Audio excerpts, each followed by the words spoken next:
only been her second lover, but her first didn't deserve another.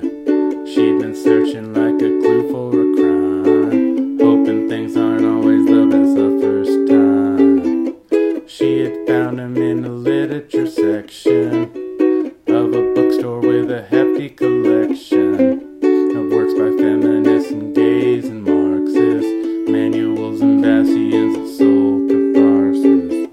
She asked him if he liked Dostoevsky. He replied that they hadn't met.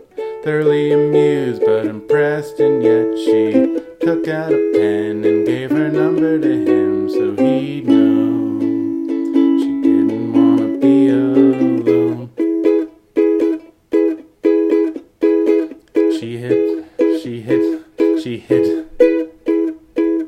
She hid from the light like she was Bela Lugosi. He fell for her looking twice as ghostly. They spent their days waiting for the sunset. Next to him she paled in comparison.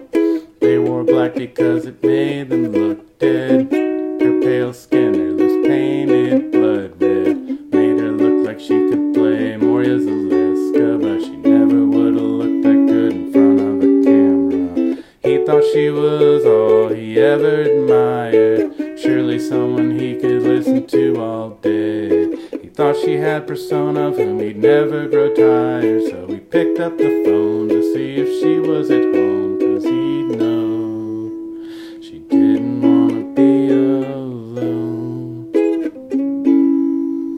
Just waiting with the telephone, she wanna call anyone at all. She seems so private, yet she needs a friend, anyone at all, to be there. She starts to fall, to tell her that she shouldn't end, someone to keep the walls from closing in on her again.